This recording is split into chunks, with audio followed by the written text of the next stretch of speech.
అందరికీ నమస్కారం. Welcome to the channel ఎలా హోమియోపతి. ఈ వీడియోలో సికింద్రాబాద్ నుంచి విజయవాడకు మేము వెళ్ళిన ట్రిప్ వెళ్ళాము. వాటి గురించి చూపిస్తున్నాము. విజయవాడ అంటే మనం ఫస్ట్ ముఖ్యంగా గుర్తొచ్చేది కనకదుర్గమ్మ టెంపుల్కే వెళ్ళాము.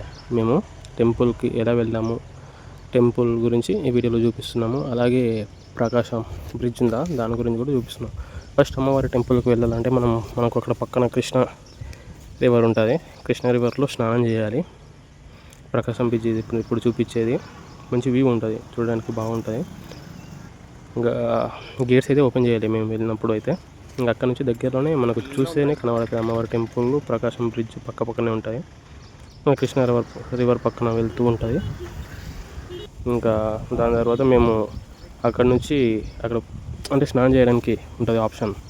ఒక 10 రూపీస్ ఇస్తే సపరేట్గా ఉంటుంది. లేదంటే ఇంకా అందరు చేసే దగ్గర ఇక్కడైతే పూజ చేశారు అక్కడ కృష్ణ రివర్ ముందు. మేము అక్కడ వచ్చేసి ఇంకా అందరూ స్నానం చేస్తున్నారు కాబట్టి మేము అక్కడ స్నానం చేసి దేవుని దగ్గర వెళ్ళాలంటే ఫస్ట్ స్నానం చేశాము. అంటే నాకు స్విమ్మింగ్ వచ్చి కాబట్టి నేను చేశాను. కొద్ది లోపల కూడా వెళ్ళాను, ఈ వీడియోలో చూపిస్తున్నాను. ఒకవేళ మీకు స్విమ్మింగ్ రాకపోతే అక్కడ దగ్గరలోనే స్టెప్స్ ఉంటాయి. స్టెప్స్ దగ్గర మీరు స్నానం చేయొచ్చు. స్నానం చేసిన తర్వాత అక్కడ నుంచి ఫ్రీ బస్సెస్ ఉంటాయి. సేమ్ యాజ్ ఎలా అంటే తిరుపతిలో ఉన్నట్టే, తిరుపతిలో వెంకటేశ్వర స్వామి ఎట్లా ఉంటుంది గుట్టపైకి వెళ్ళడానికి బస్సెస్ అలానే ఉంటాయి. కానీ నేను పోవడం ఫస్ట్ టైం కాబట్టి నేను పాదయాత్రతో నడుచుకుంటూ వెళ్ళాను. అక్కడ కూడా టికెట్స్ ఉంటాయి, ఫ్రీ దర్శనంకి ఏం లేదు. ఇదే ఇప్పుడు చూపించే మెట్స్ అయితే అక్కడ మనం మొక్కు ఉంటుంది కదా, స్టెప్స్కి పెట్టుకుంటా వెళ్తున్నారు. సేమ్ మనం అలిపిరి మెట్లు ఎట్లా ఎక్కుతామో పెట్టుకుంటూ, అంటే దానికి వాళ్ళు ఉంటారు కదా మొక్కున్న వాళ్ళు, అది ఫ్రీ దర్శనం ఉంటుంది. ఇంకా 100 రూపాయల దర్శనము, 300 దర్శనము. అక్కడ లిఫ్ట్ ఉంటాయి వాళ్ళకు, 100 రూపాయలు 300 పెట్టిన వాళ్ళకు. ఇంకా డిస్టెన్స్ కూడా అమ్మవారిని కొద్దిగా దగ్గర చూడొచ్చు. అమౌంట్ పెట్టి టికెట్ తీసుకున్న వాళ్ళైతే దగ్గరికి వెళ్ళి చూడొచ్చు అమ్మవారిని. ఫ్రీ దర్శనం అయితే దూరం నుంచి చూడొచ్చు. కానీ అక్కడ బెనిఫిట్ ఏమంటే ఎక్కడి నుంచి చూసినా అమ్మవారు అయితే సేమ్ కనబడుతుంది. దాని తర్వాత మేము వెళ్ళింది సుబ్రహ్మణ్య స్వామి టెంపుల్, అక్కడే పక్కనే ఉంటుంది. ఇది కూడా గుట్ట పైన. అంటే అమ్మవారి టెంపుల్ నుంచి ఒక 1 కిలోమీటర్ ఇట్లా ముందుకు వచ్చి వెళ్ళాలి.